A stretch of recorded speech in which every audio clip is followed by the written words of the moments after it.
The thought of coming in here after a long day of work and, other responsibilities, the thought of coming in here and doing a loaded carry workout, frankly, was too much, man. Like, I was supposed to do that. I just could not be bothered. I'll be honest, man. I could not be bothered slugging away at exercises which absolutely zap the soul out of me. Even if I had a sandbag, I wouldn't do it, man. I feel like by the time I do my warm-up, by the time I get through the squat, after a long day like this, I can't do it, man. Like, some of the stuff that I have to go through mentally to prepare myself to squat every day, there needs to be an element of you want to do this, and I did not want to do that. And I think for a lot of people, they go through these thoughts, usually I'd rather not even rock up than having, go through that crap.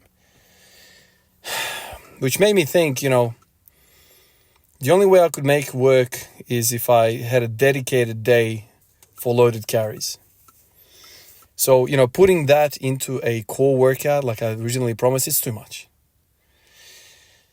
I can't do it, man. I can't do sit-ups and then go around and carry some heavy crap, around, which is the hardest thing ever.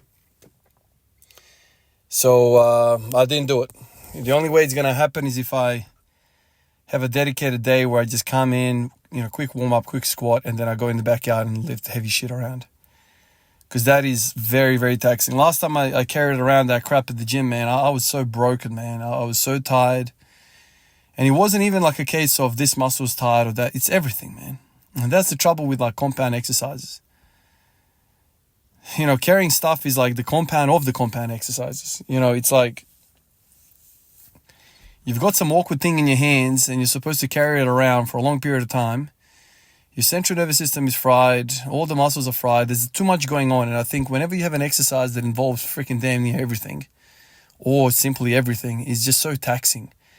And no muscle really gets taxed because like all of the energy is spread through all the systems, which is exactly opposite to what bodybuilding is. Bodybuilding is like, man, let's just freaking train the short head of the bicep today. It's like, what? It's one freaking muscle. But this is how you get it to grow, right? Because you focus on all that energy into one muscle and then you kind of stress the muscle enough for it to adapt.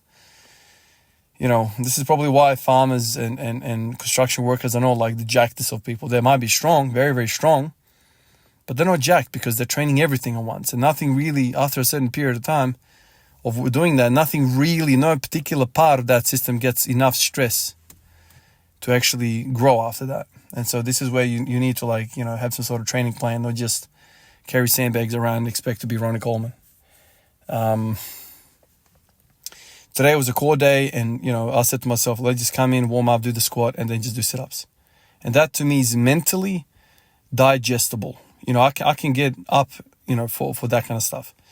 I can look forward to a workout like that. But to think to yourself, when I come in, warm up, squat, sit-ups, and then lug some shit around in the backyard, I can't do that. I don't have enough, maybe on a day off, if I had plenty of sleep and heaps of food in my belly and all that stuff, and I don't have any other pressures, maybe that. But, on a daily, I can't do that. I can't do that as a minimum. So the only way I'm going to fit this carrying business if I add a 6th day to my split.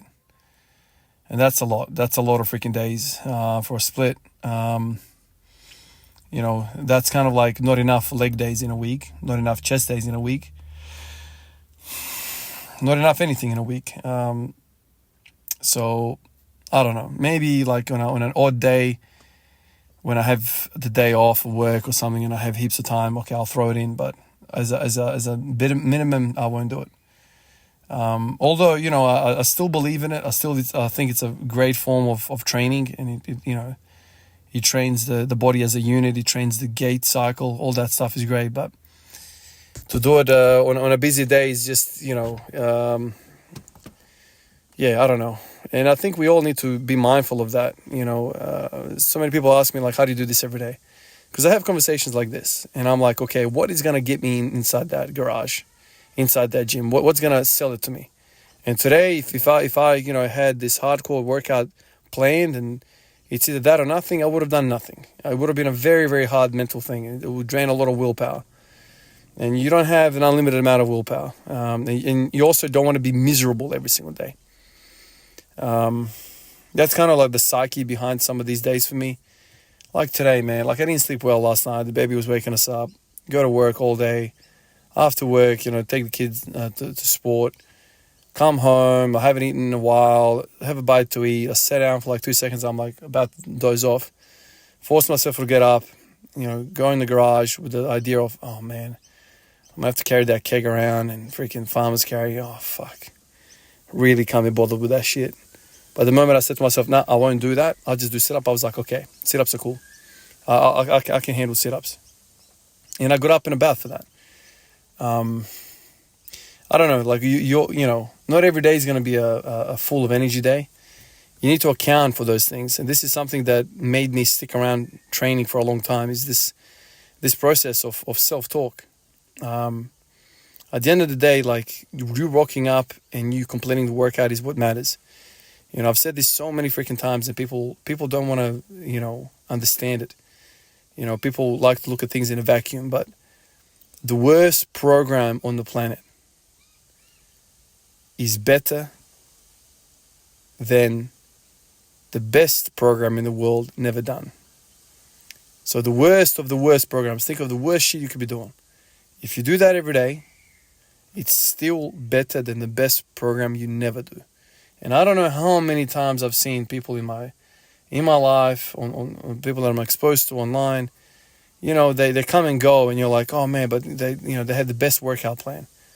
Why didn't they do it? There's more to it, clearly. We all have life, we all have responsibilities, we all have 100 million things going on. And you have to sell it to yourself at the end of the day. And if all you're doing is training and that is your life, cool. Oh man, hat off to you, man. But how many people like that in the world? That's not me. I don't wake up and just think I'm going to train today and that's it. Dude, I've got a job, man. I've got a real job. I don't just train and sleep and eat. But some people that do that give us recommendations about what we should be doing. I just find it interesting. Because 99% of the audience don't live a life like that. Appreciate you guys. I'll catch you in the next one. Peace out.